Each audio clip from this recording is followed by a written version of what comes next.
그 독일에서 활동하고 있는 한병철 교수가 쓴 그 서사의 위기라는 책이 있습니다. 예전에 제가 한번 이 내용을 소개해 드린 적이 있는데요. 이 여기 나와 있는 그 서사의 위기 할 때 이 서사는 그 자신만의 고유한 생각과 경험, 그리고 또 그 경험과 생각이 만들어내는 개인의 인생 이야기, 이걸 서사라는 단어로 그렇게 설명을 하고 있습니다.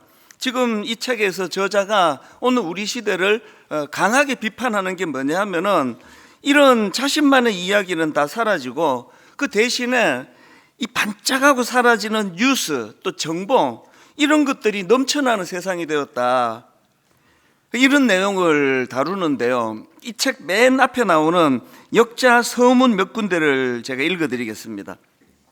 사람들은 마치 자신의 이야기를 전시하듯 소셜 네트워크 서비스에 찰나의 장면들을 끊임없이 공유하고 공감하고 버튼을 누른다. 그러나 그 안에는 진정한 의미가 없다. 그것은 곧 사라져버릴 정보에 불과하다. 무언가를 끝없이 공유하고 타인과 교류하면서도 고립감을 느끼는 이유가 여기에 있다. 그 다음 내용이 참 중요합니다. 스토리텔링은 스토리셀링이라는 자본주의의 달콤한 무기가 되어 마치 의미가 있는 것처럼 사람들을 유혹한다. 서사는 나만의 맥락과 이야기, 곧 삶 그 자체이다. 나의 저 먼 과거와 현재, 그리고 미래를 연결하기에 방향성을 띌 수 있다. 곧 사라져버릴 정보에 휩쓸려 자신만의 이야기를 잃은 사회, 내 생각과 느낌과 감정을 말하지 못하고 입력한 정보를 앵무새처럼 내뱉는 사회의 끝은 서사 없는 텅 빈 삶이다.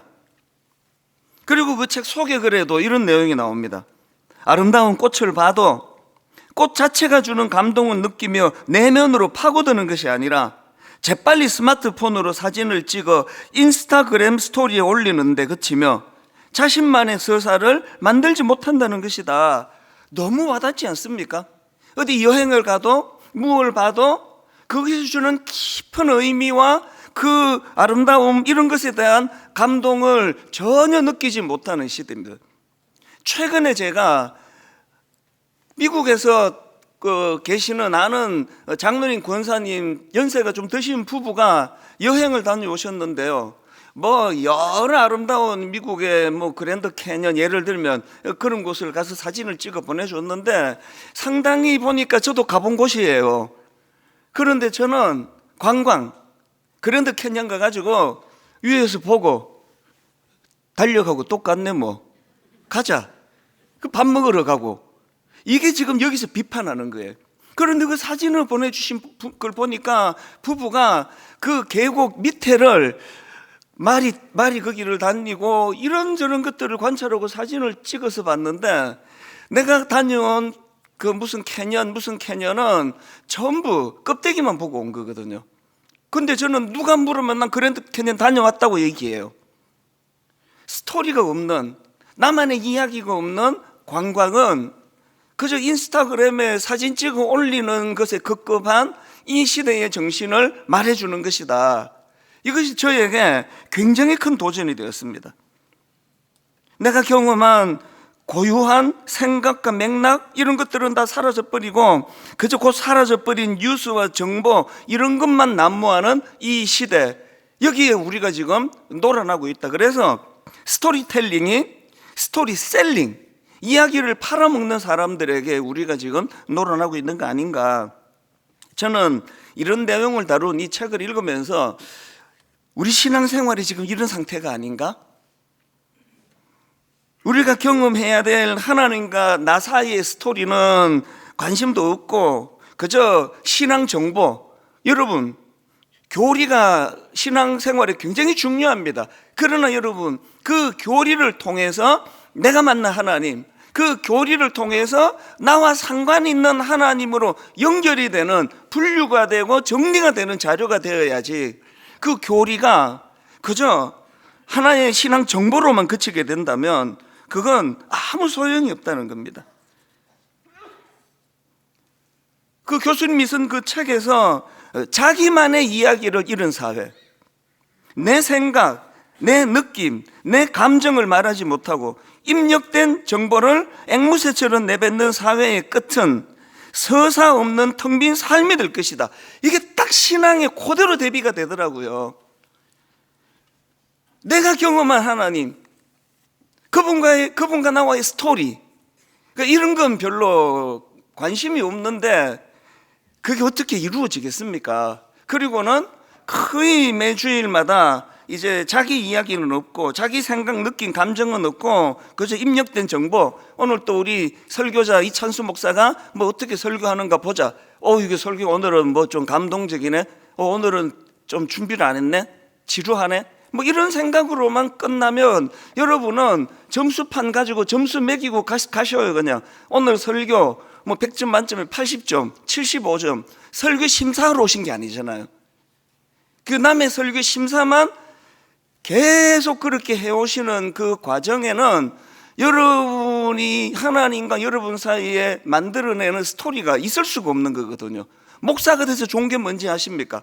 여러분은 30분 듣고 끝나지만 저는 이 설교 한 편을 위하여 한 주 내내 그분과의 스토리를 만들거든요.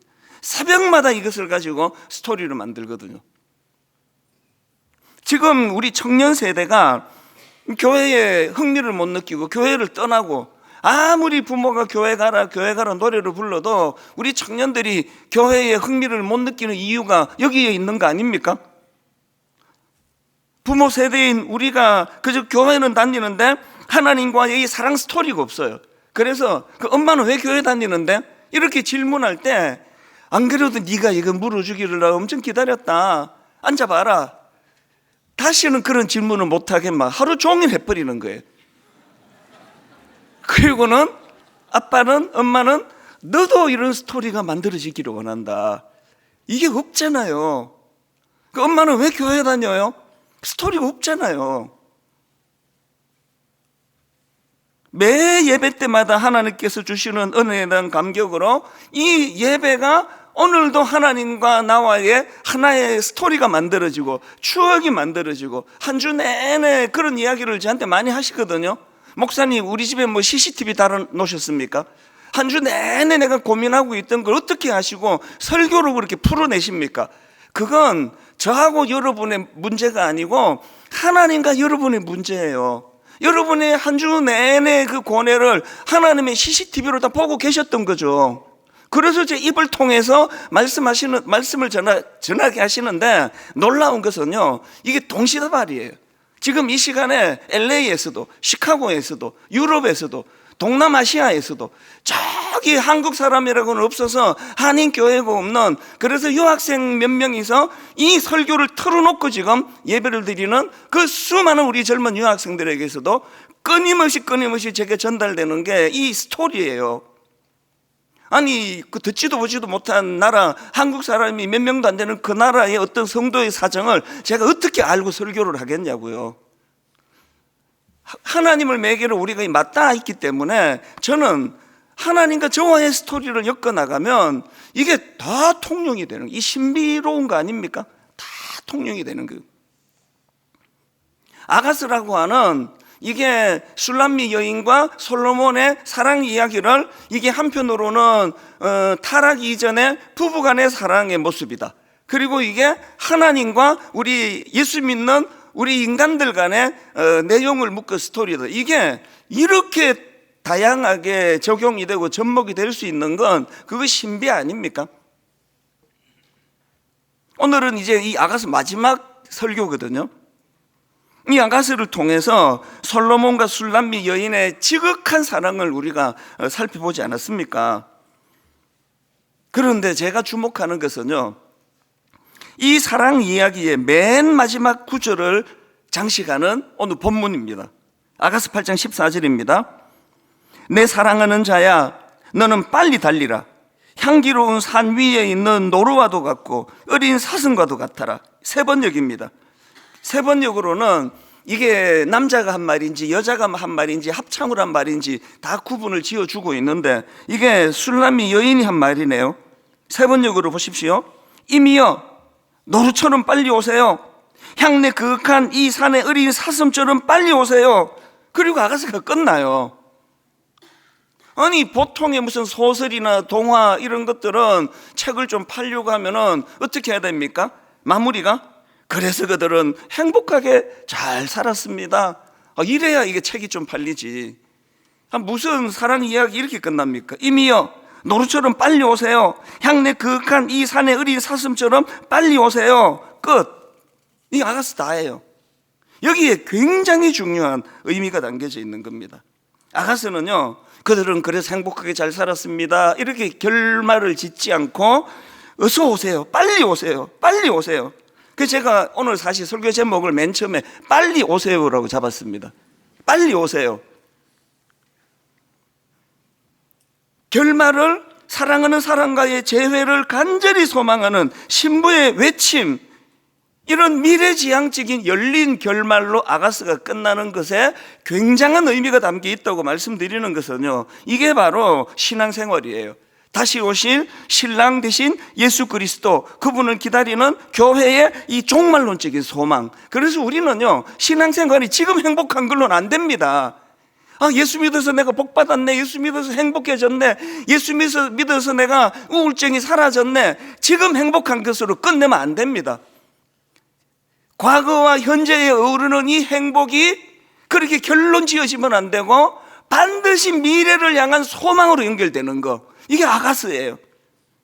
그렇기 때문에 이 아가스의 맨 마지막 구절인 이 술람미 여인이 하는 14절을 다시 보세요. 이미여 노루처럼 빨리 오세요. 향내 그윽한 이 산의 어린 사슴처럼 빨리 오세요. 이 술람미 여인의 이 고백은요, 성경의 맨 마지막 맨 끝에 부분인 계시록 22장 20절, 이것들을 증언하신 이가 이르시되 내가 진실로 속히 오리라 하시거늘 아멘 주 예수여 오시옵소서 마라나타, 이렇게 성경이 끝이 나는 거거든요. 이런 관점으로 본다면요, 신앙생활은 현재가 아니에요. 신앙생활은 기다리는 거예요. 신앙생활은 기다림입니다. 그래서 예수 잘 믿으면 기다림의 의미를 알게 됩니다.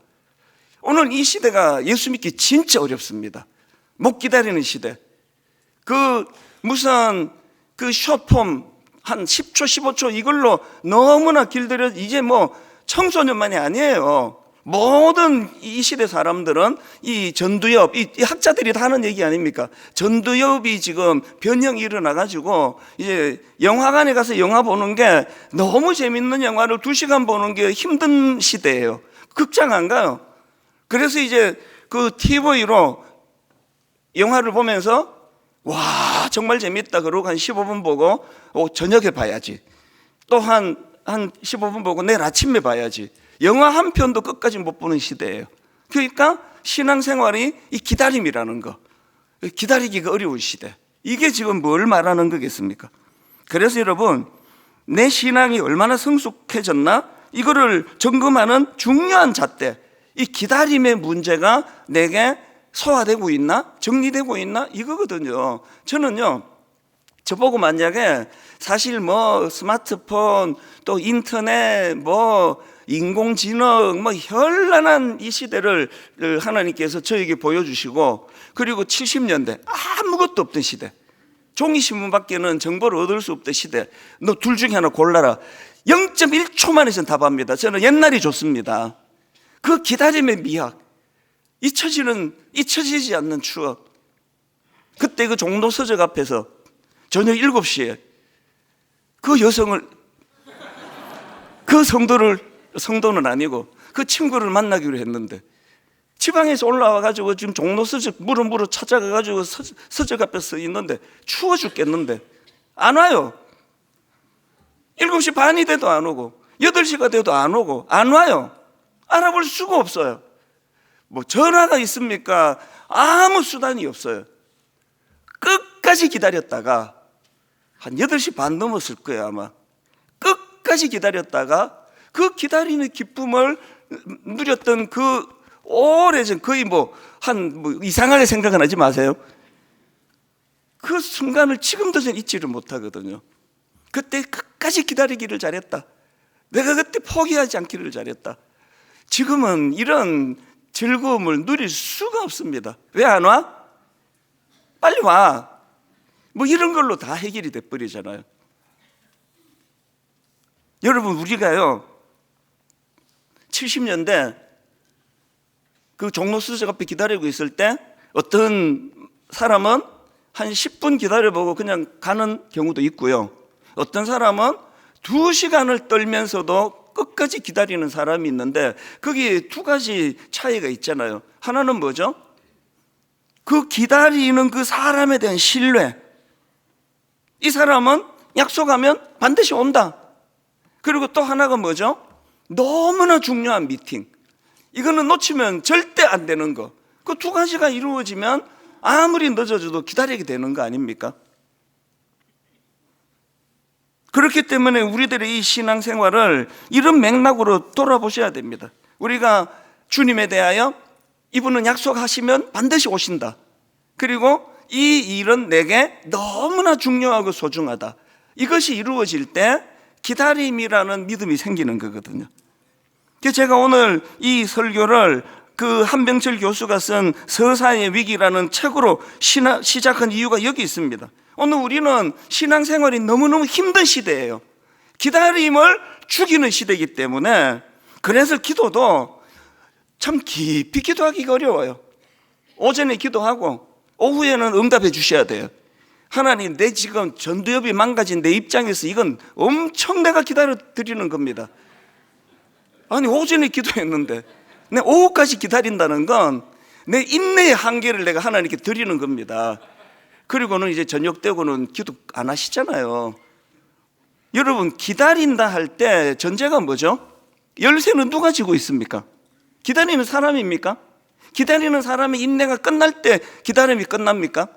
기다리는 사람의 환경이 나쁘면 기다림이 빨리 사라집니까? 아니잖아요. 기다림의 열쇠는 상대방이 쥐고 있어요. 내가 뭐 얼어 죽든지 말든지 그 사람의 스케줄대로 결국은 1시간 반 뒤에 나타나는 거거든요. 우리가 오실 메시아를 기다릴 힘, 이것을 우리가 항상 기억을 해야 되는데, 저는 아가서를 총 정리하면서 기다림이 중요하다는 걸 말씀드리면서, 두 번째로요, 이 기다림의 힘은 어디서 나오느냐? 그분과의 과거에부터 쌓아온 추억의 힘이에요. 추억의 힘. 누가 기다립니까? 그 과거에 경험했던 그 만남의 축복과 추억의 힘이에요. 우리가 아가서를 살펴봤지만 술람미 여인이 얼마나 많은 사랑의 추억을 갖고 있습니까? 단순한 정보가 아니에요. 삶으로 가슴 벅찬 추억을 경험하는. 그래서 여러분, 사랑은 말이지 첫째, 둘째, 셋째 책으로 나와 있는 이런 걸 잘하는 사람들은 절대 몰라요. 사랑은 그렇게 자꾸 분석하고 이러는 게 아니고, 사랑은 경험하는 거예요. 뭐 일장 무식이라 하더라, 무식군이라 하더라도 사랑은 경험하는 거예요. 경험하니까 가슴이 뛰더라. 사랑은 기다려주는 것이더라. 이게 전부씩 이론만 갖고 혹시 이야기하고 있는 건 아닙니까? 성경 읽는 건 너무 중요한데요, 이게 자꾸 이론만 쌓는 거면 그래도 읽으세요. 그래도 읽어야 되지만 그것만으로는 곤란합니다. 성경은 이론을 쌓는 게 아니거든요. 지금 아가서를 통해서 술람미 여인이 경험하고 있는 그 아름다운 추억, 여러분 몇 구절만 인용해 드리자면, 자, 아가서 2장 10절, 나의 사랑하는 자가 내게 말하여 이르기를, 나의 사랑 내 어여쁜 자야, 일어나서 함께 가자. 겨울도 지나고 비도 그쳤고 지면에는 꽃이 피고 새가 노래할 때가 이르렀는데 비둘기의 소리가 우리 땅에 들리는구나. 평범한 시골 아가씨에 불과했던 눈에 띌 것이라고는 하나도 없는 자기를 찾아와 이런 놀라운 사랑을 고백하고 동행을 요청했던 그 아름다운 그분, 그 추억이 있는 거죠. 내가 어떻게 그분을 내가 잊을 수가 있겠느냐. 아가서 3장 1절 2절, 내가 밤에 침상에서 마음으로 사랑하는 자를 찾았노라. 찾아도 찾아내지 못하였노라. 이에 내가 일어나서 성 안을 돌아다니며 마음에 사랑하는 자를 거리에서나 큰 길에서나 찾으리라고 찾으나 만나지 못하였노라. 그 영혼의 어두운 밤이라고 제가 설교했잖아요. 눈물로 신랑을 찾아 헤매는 그 절절했던, 가슴 뜨거웠던, 내가 사랑으로 병들었노라. 그 뜨거웠던 그날 밤을 추억으로 기억하고 있는 거거든요. 아가서 4장 7절, 나의 사랑 너는 어여쁘고 아무 흠이 없구나. 너무나 부족한 자신을 자기는 너무 잘 아는데 이런 것들을 뛰어넘는 따뜻한 사랑과 격려. 여러분, 부부 간에요, 격려만큼 좋은 선물은 없습니다. 돈으로 해결하려고 그러지 마세요. 돈 안 듭니다. 격려만큼. 입에 발린 말. 제가 지난주 말씀드렸던가요? 전문가 강의를 들어보니까요, 부부가 건강하게 유지되는 몇 가지 비결 중에 가장 강력한 게 그 뻥치는 거래요. 아닌데 막 자기 속으로 그렇게 생각하지 않은데, 당신은 진짜 아름다워. 아니, 그게 가정을 유지하는 가장 중요한 요소래요. 아이고, 나 예수 믿어서 여보 알지, 나 거짓말 못하는 거. 당신은 이쁘지는 않아. 그 사람은 정직하지만 남을 실족시키는 죄를 범하는 거예요. 우리가 하나님 앞에서 이 격려만큼, 그래서 이 아가스에서의 이 술람미 여인, 나의 사랑, 너는 어여쁘고 아무 흠이 없구나, 부족한 자기를 향한 이런 따뜻한 격려를 잊을 수가 없는 거예요. 그래서 여러분, 우리 특세 첫날 제가 말씀드렸잖아요. 아가스 1장 5절, 예루살렘 딸들아 내가 비록 검으나 아름다우니, 예루살렘 딸들아 내가 비록 검으나 아름다우니, 계달에 검은 장막 같을지라도 솔로몬의 휘장과도 같구나. 이 여인이 갖고 있는 그 가슴 뜨거운 사랑이 기다리게 만드는 거거든요. 우리도 마찬가지 아닙니까? 여러분, 주님과의 개인적인 서사, 아까 그 책에서 말하는 주님과의 이야기가 있습니까? 죽고 싶을 때? 우울할 때? 아니야. 어떻게 네가 검으냐? 너는 검으나 아름답다가 아니라 넌 검어서 아름다워. 이 신앙하는 가운데 하나님과의 스토리가 전혀 없는 상태로 교회를 왔다 갔다 하니까 자녀들이 부모를 보니까 재미도 하나도 없이 교회 다니네. 나는 안 가고 싶어요. 그거 아니겠습니까? 만약 우리가 우리 삶에 찾아오셨던 주님의 그 부르심의 추억, 그 고난 중에 놓지 않고 끝까지 나를 견인해 주셨던 그 사랑의 추억, 이런 감격들이 우리 안에 쌓여간다면요. 그래서 여러분, 다시 말씀드립니다. 첫째, 신앙은 기다림입니다. 둘째, 그 기다림은 주님과의 쌓여진 사랑의 추억으로 가능한 게 기다림이라는 거거든요. 그 서사의 위기라는 책에 보면은 맨 앞부분에 한 페이지를 그 명언으로 장식하는데요, 페페 한트케라는 분이 한 말이래요. 화면으로도 제치에 띄워달라 그랬습니다. 보라, 이야기다. 그 다음 보세요. 이야기하기 위해 인내하라. 그 후엔 이야기를 통해 인내하라. 하나님의 말씀처럼 들려져요. 봐, 스토리야, 스토리. 이야기하기 위해 인내해야 돼. 왜 종로서적에서 네가 1시간 반을 기다렸니? 그 1시간 반을 기다렸기 때문에 평생의 소중한 한 추억으로 지금 자리를 잡고 있잖니. 그 다음엔 이야기를 통해서 인내하라. 그 추운 종로서적 앞에서 아내를 기다리면서, 제가 아내라고 지금 넣었습니다. 아내를 기다리면서 참 이후에 이 아내와 그 쌓아왔던 많은 소중한 추억들이 기다리게 하는 힘이구나. 그게 사랑이라는 거죠. 저는 이 말씀을 준비하다가 대학생 때 불렀던 기억입니다. 제목이 친구의 고백이라는 찬양인데, 그 베드로를 소재로 해서 만든 찬양입니다. 아마 들어보시면 많을 거예요.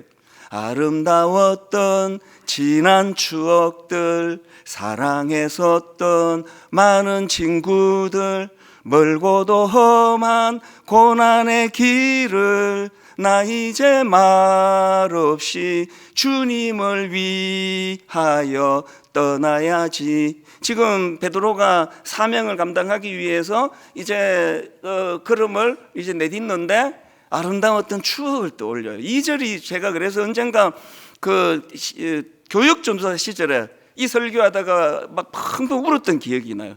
설교하다가 그 성도님들이 울어야 되는데 제가 막 울었어요. 울면, 우리나라는요 앞에서 막 울면 따라 울어요.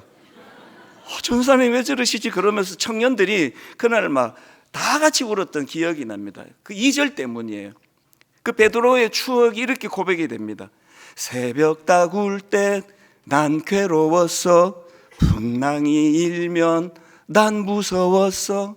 하지만 이제 두렵지 않아. 이 세상 끝까지 주님을 위하여 죽을 텐데. 또 눈물이 날라 그러네요. 새벽닭 울 때 난 괴로웠어. 베드로가 주님을 사랑하지 않아서가 아니고 약해서. 풍랑이 일면 난 무서웠어. 하지만 이제 두렵지 않아. 제가 그 풍랑이 있는 바닷가 이야기를 종종 해드리잖아요.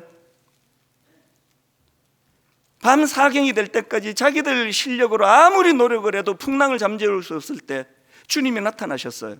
안심하라, 나니 두려워 말라. 그 말씀 앞에 베드로가 믿음이 작동이 돼서 주님 나를 명하사 물 위로 오라 하소서 도전했는데 풍랑을 보고 빠져버렸어요. 그래서 제가 상상해서 그런 이야기를 드리잖아요. 그 믿음 없던, 그래서 도전하지 않았던 나머지 제자들이 베드로를 비웃었다고 치자고요. 아닌데 비웃었다고 치자고요. 저놈은 괜히 믿음이 좋아가지고 뛰어들어가지고 저런 고생을 하네. 우리는 이렇게 합리적이어서 안 뛰어들었더니 고생도 안 하네. 그럴 때 안 뛰어들어서 고생 안 한 믿음 없던 제자들이 모르는 게 하나 있다 그랬죠. 주님의 손맛이에요. 오늘 새벽에 제가 이 구절을 다시 묵상하는데요, 마태복음 14장 29절부터 한번 보십시오. 마태복음 14장 29절부터 31절. 오라 하시니 이제 물로 뛰어들었습니다. 베드로가 배에서 내려 물 위로 걸어서 예수께로 가되 바람을 보고 무서워 빠져가는지라 소리 질러 이르되 주여 나를 구원하소서 하니 예수께서 즉시 손을 내밀어 그를 붙잡으시며 이르시되, 예수께서 즉시 손을 내밀어 그를 붙잡으시며. 이 사건이 믿음이 없어서 합리적이어서 물로 뛰어들지 않은 수많은 사람들이 못 쌓았던 베드로만의 하나님과의 스토리가 쌓여진 거예요. 손을 내밀으시는 주님. 평생에 이 손맛을 잊었겠습니까? 귀로는 닭울음 소리, 닭울음 소리가 주님과의 추억. 그때 내 인생은 끝났는데. 그리고 촉각으로는 물에 빠져 죽어가던 자신에게 즉시 손을 내밀어 주시던 주님의 그 손맛. 여러분에게 이 손맛이 있습니까? 여러분 이 손맛이 있으시냐고요? 뛰어내려 보신 적이 없잖아요. 도전 안 하시잖아요. 합리적이시잖아요. 이게 뭐 어떻게 난 저런 위험한 짓 안 해. 그래서 안전하게 신앙생활은 하시는데 마음에 격정적인 뜨거움은 없는 거죠. 요셉을 한번 보세요. 그의 삶은 이쪽 측면으로 보면 끔찍한, 그야말로 정말 끔찍해요. 어린 나이에 형제들에게 인신매매 당하고 끔찍한 죄명이에요. 그 순결한 요셉이 성추행범으로 감옥에 가고, 그 끔찍한, 그리고 감옥에서 그 고위 관리를 만나서 내 금방 빼줄게 그랬는데 소식도 없고, 그 수많은 인내해야 되는 시간을 요셉이 보냈지만, 그러나 여러분 이것이 다른 측면으로 바라보면은 상상하기 어려운 하나님과의 스토리가 매 고난마다 쌓여가는 거거든요. 그렇기 때문에 요셉이 나중에 총리가 되었을 때 이런 고백을 하잖아요. 창세기 50장 20절. 당신들은 나를 해하려 하였으나 하나님은 그것을 선으로 바꾸사. 창세기 45장 8절. 그런즉 나를 이리로 보내이는 당신들이 아니요 하나님이시라. 여러분 그 가정예배 드리면서 애들 보고 너 어려울 때 이렇게 고백해야 돼, 요셉처럼. 알겠지, 그지? 하나님이 하신 거라고. 그래서 다 따라해요. 성경 시험도 그렇게 다 잘 봐요. 그래서 상도 받아요. 삶의 현장에서는 그게 안 나오는 거죠. 스토리가 없는데 신앙이 만들어지기가 어려운 거거든요.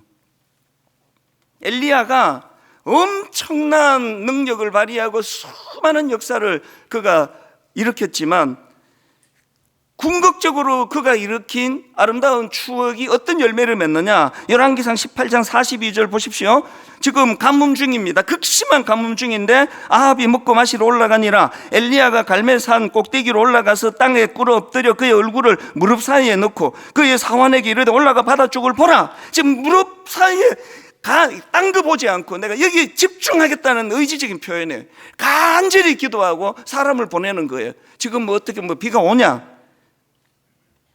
43절. 그의 사환에게 이르되 올라가 바다 쪽을 바라보라. 그가 올라가 바라보고 말하되 아무것도 없나이다. 이르되 7번까지 다시 가라. 아무리 기도해도 응답을 조짐이 없어요. 그런데 끝까지 포기하지 않는 거거든요. 그리고는 44절, 일곱 번째 이르러서는 그가 말하되 바다에서 사람의 손만한 작은 구름이 일어나나이다. 우리는요 막 먹구름이 시커멓게 밀려오는 걸 기도응답이라 그래요. 지금 엘리야는 인내하고 있는 거거든요. 아무런 변화가 일어나지 않고 뭐 기껏 변화라는 게 이제 그 손만한 작은 구름이 하늘에 떠 있으면 그건 뭐 장난치는 것도 아니고 뭐냐고요. 엘리야의 위대함은요 어마어마한 일을 했다는 데 있지 않습니다. 그 일들을 통하여 하나님과의 서사, 스토리가 만들어져 갔거든요. 1만 성도 파송 운동 이후에 너무나 힘들고 어려운 10년, 그래서 새벽에 2시에 일어나고 3시에 일어나, 하나님 이제 아무도 이거 1만 성도 파송 운동 안 되는데 제가 그냥 쇼하고 있다고 그렇게 비웃고 비난하는데 이거 큰일 났습니다. 내가 봐도 이게 될 것 같지가 않은데 이제 어떻게 하면 좋습니까? 라고 너무너무 두려워 새벽마다 일어나 하나님 앞에 매달렸었는데, 지금은 1만 성도 파송 운동을 허락하신 하나님께 감사할 뿐만 아니라 그 10년의 새벽이 저에게 너무 소중한 추억이에요. 너무 소중한 추억이에요. 내 인생의 그 10여 년의 하나님과의 추억이 1만 성도 파송 운동의 가장 큰 수혜자는 저라고 그렇게 고백을 할 수밖에 없고, 그렇게 기도 하나님께 드리면서 마음을 모았기 때문에 지금 29교회 모든 교회들이 다 부흥하고 있습니다. 기적이 일어나고 있습니다.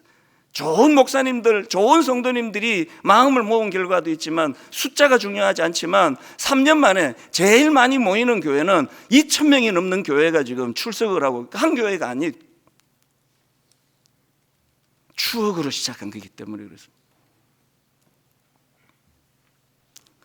믿음은 기다리는 거예요.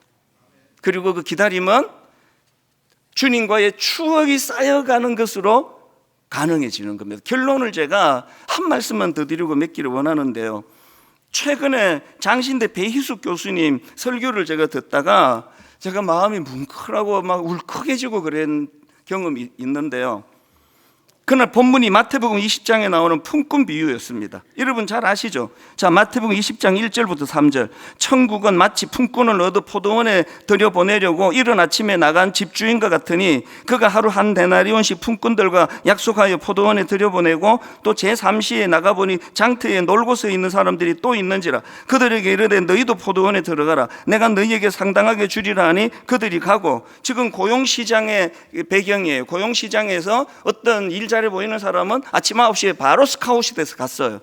그리고 또 좀 있다가 이제 정오 12시에 또 이제 스카웃 돼서 갔어요. 그리고 3차 오후 3시 또 거기서 또 이제 쓸만한 사람을 마무리로 있다 뽑아서 갔어요. 그리고 마지막 말이 안 됩니다. 6시에 지금 이 사업이 저 일이 끝나는데 5시에 가서 또 데리고 갔어요. 그런 내용이에요. 그리고는 1시간 일한 사람에게 하루 품삯인 한 데나리온을 줬어요.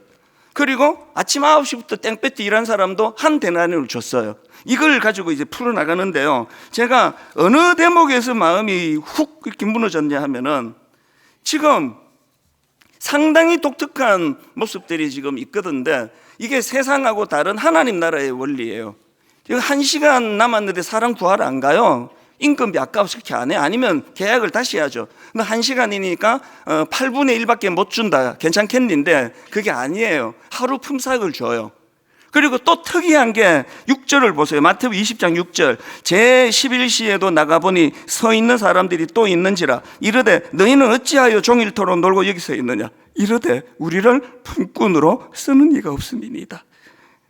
우리를 품꾼으로 쓰는 이가 없음이니이다. 이르되 너희도 포도원에 들어가라 하니라. 여기서 굉장히 독특한 게 뭐냐면 이 사람은 포기를 하지 않는다는 거예요. 9시에 갔는데 나는 쓸모가 없구나, 부르지를 않는구나. 12시에도 3시에도 근데 포기를 안 해요. 기다림이에요. 끝까지 기다렸어요. 끝까지 기다렸더니 1시간 일한 이 사람에게 하루 품삯을 줬어요. 여기서 얻는 메시지가 뭐죠? 기다린 것도 일이라는 거예요. 여러분, 기다린 것도 일이라는 겁니다. 끝까지 포기하지 않고 기다린 게 그게 일이래요. 오늘 저와 여러분들 중에는 살아가다가 보면은 일이 잘 풀릴 때가 있으면 9시 막 불러요. 너 일 잘하겠다고 막. 그래서 기분 좋게 일을 해요. 어쩔 땐 정체가 돼요. 일이 안 풀려요. 안 불러가요. 많은 고뇌에 빠집니다. 나는 정말 쓸데없는 인간이구나. 나 같은 걸 누가 써주겠냐고. 그럼에도 불구하고 포기하지 않고 끝까지 그 현장을 기다리고 있었을 때, 하나님께서, 하나님 나라의 원칙은 기다리는 것도 일이었다. 너 땡배달에서 1시간 일했지만 8시간 일한 그 사람하고 같은 결과가 나타났다. 이걸 우리에게 보여주신다고 한다면 결론은 이렇게 맺습니다. 여러분, 힘드시잖아요. 오래 기도하고 있는데 여전히 안 풀리시잖아요. 많은 청년들이 그런 얘기를 해요. 내 인생은 정체되는 것 같다고. 내 친구들은 저렇게 달려가는데 나는 경력이 지금 단절된 것 같다고. 아닙니다. 집에 가서 전해주세요. 그 오랜 기다림이 그게 일이에요. 포기하지 않는 그게 일이에요. 하나님은 성경에서 이렇게 표현하잖아요. 놀고 서 있는지란데, 저는 이거 의도로 표현한 거라 생각해요. 인간의 눈으로 놀고 서 있는 그것이 노는 것이 아니라 기다림이라면 그 기다림은 일이다. 그 하루 품삯을 주는 거다. 이게 하나님 나라의 원리라고 한다면, 이제 내일부터 이제 12월이 되면 크리스마스가 우리가 쌓아가야 될 추억이 있습니다. 아까 제가 보여드렸던 이 2025년 그리스도 묵상 캘린더, 이 영상을 짧게 보여드리고 이제 말씀을 마무리하도록 하겠습니다. 화려한 불빛들, 거리마다 울려 퍼지는 캐롤, 멋진 트리와 예쁜 선물들. 우리는 무엇을 꿈꾸며 무엇을 기다리고 있나요? 우리의 기다림은 오직 예수 그리스도 한 분만을 향해 있길 간절히 소망합니다. 그리스도 묵상 캘린더를 통해 우리는 12월 한 달간 매일 하나의 문을 열어 예수님을 소개하는 새로운 단어들을 발견해 가고자 합니다. 내가 가장 좋아하는 장소에 그리스도 묵상 캘린더를 붙이고 매일 하루에 하나씩 캘린더의 문을 열어 예수 그리스도를 만나보세요. 붙이는 것만으로도 성탄의 설렘이 찾아올 것입니다. 해당 날짜의 문을 열면 예수님을 소개하는 단어가 등장합니다. 이 단어가 사용된 성경 말씀을 찾아보면 그 의미를 더 깊이 묵상하실 수 있습니다. 교회 홈페이지 또는 캘린더 QR코드를 통해서 오늘의 묵상글과 찬양 추천 등 다양하고 풍성하게 예수 그리스도를 만나보실 수 있습니다. 우리의 12월, 세상의 빛으로 오신 예수 그리스도께 우리의 시선이 고정되고 그분과 친밀한 교제를 나누는 복된 기다림의 시간이 되기를 간절히 축복합니다. 예수님 사랑해요.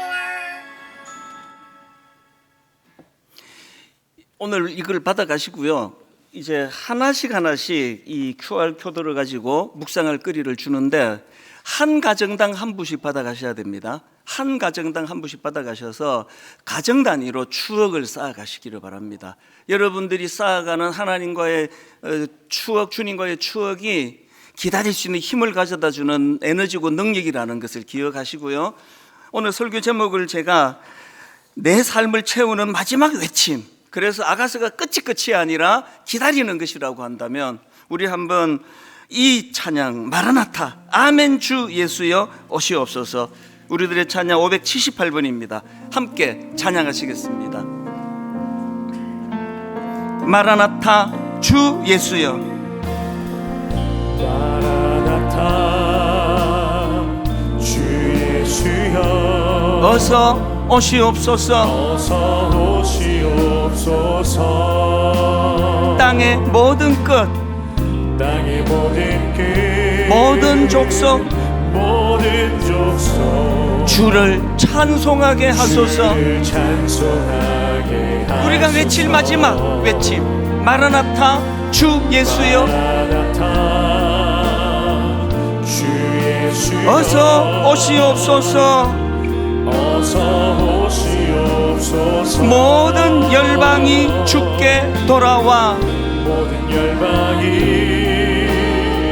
주께 돌아와 춤추며 경배하게 하소서. 경배하게 하소서. 우리 주님 다시 오실 길을 만들자. 다시 오실 길을 만들자. 십자가를 들고 땅 끝까지 우린 가리라. 우린 가리라. 우리 주님 하늘 영광 온 땅 덮을 때 온땅 덮을 때 우린 땅 끝에서 주를 맞으리. 믿음으로 선포합니다. 우리의 마지막 외침, 마라나타 마라나타. 아멘. 주 예수여 오시옵소서.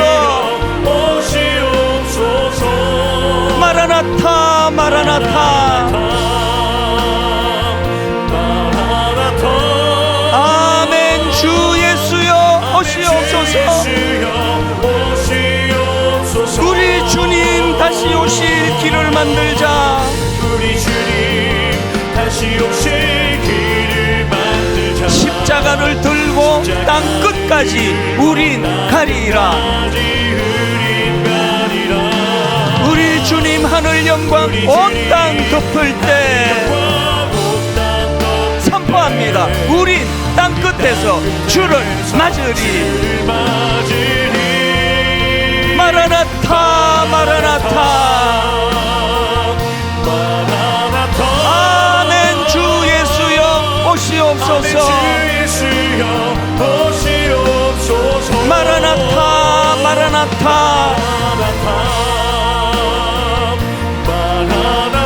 아멘. 주 예수여 오시옵소서.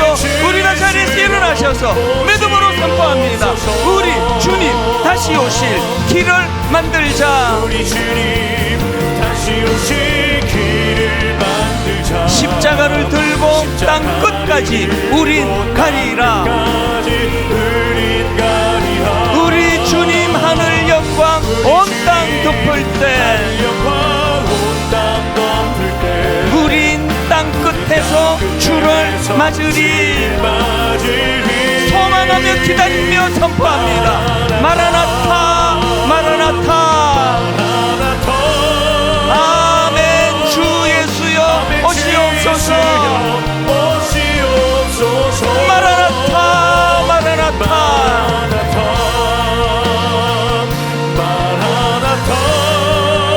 아멘. 주 예수여 오시옵소서. 합심해서 기도합니다. 하나님, 저는 하나님과 스토리를 만들고 싶습니다. 저는 하나님과의 추억이 만들어지기를 원합니다. 그리고 믿음은 기다림이라고 한다면 이 하나님과의 추억이 쌓여가는 것이 힘이 된다고 말씀하셨다면 이 믿음으로 기다릴 줄 아는 믿음 되게 하여 주시옵소서. 우리 한 목소리로 합심해서 통성으로 같이 기도하시겠습니다. 하나님 아버지, 오늘 예배 가운데 임자해 주시고 오늘 예배 가운데 임재하신 하나님, 우리 예배 가운데 우리와의 아름다운 추억이 또 하나 만들어지는 예배가 되게 하여 주시옵소서. 마라나타. 아멘. 주 예수여 오시옵소서. 하나님, 아가스가 그렇게 잘 살게 되었다 끝나지 아니하고 아버지 다시 한번 오시옵소서. 빨리 오세요. 어서 오세요. 이렇게 아가씨가 끝이 난다고 하는 것, 이것이 우리의 신앙의 의지를 믿습니다. 이 땅에서 우리가 얼마나 아름다운 삶을 사느냐, 얼마나 인도하심을 받느냐가 중요한 것은 하나님 그것으로 말미암아 주님과의 아름다운 추억이 우리로 하여금 마련합니다. 아멘. 주 예수여 오시옵소서. 다시 오실 메시아 예수 그리스도, 그분을 기다리게 만드는 능력이 되고 힘이 되기 때문입니다. 하나님 그 은혜의 자리로 나아갈 수 있도록 아버지 선하게 인도하여 주시옵소서. 하나님 아버지, 오래 기다리며 신음하며 주님 앞에 기도하는 제목들이 참 많습니다. 하나님께서는 그 오래 기다렸던 그 시간이 무의미한 것이 아니라 그것도 일이다. 우리 인생을 절대로 헛되게 인도하지 아니하시고 우리의 오랜 기다림 자체가 엄청난 양의 일을 하는 거랑 똑같은, 그렇게 하나님은 보신다는 것을 기억하고, 하나님 우리가 인생이 정체되는 것 같다, 그것은 없습니다. 하나님 기다리는 그 기다림 속에서 끊임없이 하나님 우리를 향해 일하고 계시는 줄 믿습니다. 하나님, 주님과의 추억이 만들어져 가기를 원합니다.